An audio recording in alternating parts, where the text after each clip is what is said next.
अब बिंदल साहब जो है उसका पता नहीं क्या वर्शन है, और वो किस आधार के ऊपर जो है वो बोल रहा है।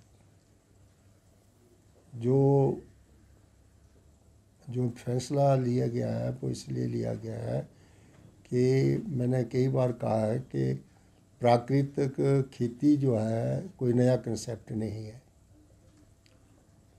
और जो हमारी प्राचीन पद्धति है खेती बाड़ी की उसको प्राकृतिक खेती के रूप में ही जाना जाता है, और उसमें एग्रीकल्चर को बायोकल्चर कहते हैं। खेती बाड़ी के साथ अगर पशुधन नहीं है तो वो खेती बाड़ी नहीं है। एग्रीकल्चर इज़ ए बायोकल्चर, और खेती बाड़ी का ढांचा जो है वो हमारा शुरू से ही बायोकल्चर के साथ रहा है, क्योंकि अब खेती बाड़ी के ढांचे में काफ़ी परिवर्तन आ गया है। खेती बाड़ी मैकेनाइज्ड हो गई है और लोगों ने पशुधन रखना बंद कर दिया है। बहुत से पशु आज सड़कों के ऊपर घूम रहे हैं, और हमने जो है वो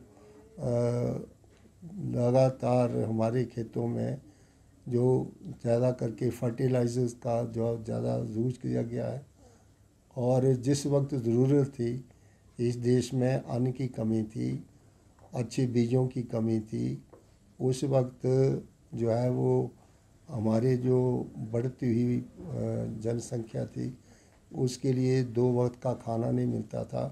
उस वक्त फर्टिलाइजर्स के कारखाने लगाए गए और उन्नत किस्म के बीज दिए गए, यूनिवर्सिटियों में शोध हुए, और हमें ग्रीन रेवोल्यूशन जो है वो देश में ग्रीन रेवोल्यूशन आया, जिससे कि हमारे लोगों को जो है 2 वक्त की रोटी मिली। उस वक्त एस.एम. स्वामीनाथन जो हमारे बहुत बड़े साइंटिस्ट थे, उन्होंने इसके ऊपर बहुत से शोध किए, खास करके गेहूं के ऊपर, और उसका बहुत बड़ा हाथ है हिंदुस्तान में ग्रीन रेवोल्यूशन लाने के लिए।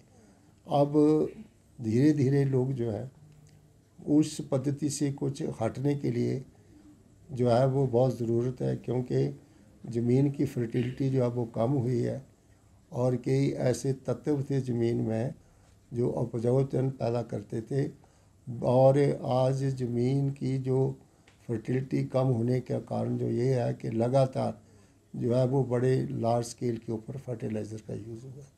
इसलिए हमारे पास एक प्राकृतिक खेती के बदले हम ऑर्गेनिक खेती की तरफ जा रहे हैं।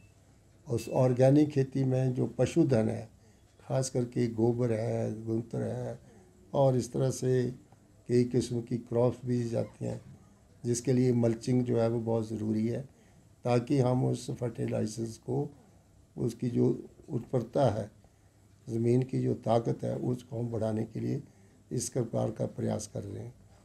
प्राकृतिक खेती कोई नया कंसेप्ट नहीं है, और ना ही किसी के लिए कोई पैसे का प्रावधान था।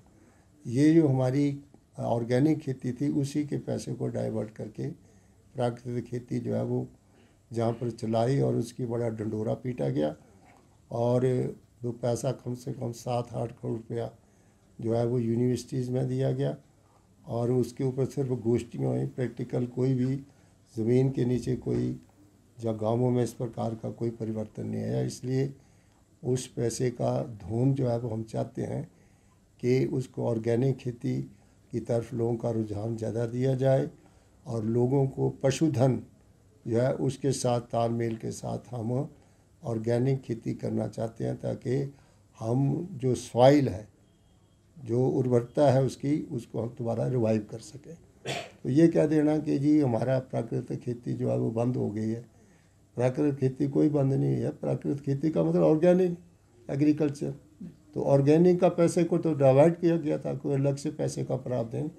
और ये गोष्ठियाँ जो हैं वो सिर्फ यूनिवर्सिटी में नहीं होनी चाहिए, ये कम से कम फील्ड में होनी चाहिए। लोगों को वहाँ पर प्रसार करना और उनको इसकी तरफ ले जाने के लिए आत्मा प्रोजेक्ट और ऑर्गेनिक खेती, इन दोनों का तालमेल करके हम इस प्रोजेक्ट को जो है वो गाँवों में शुरू करने लगे।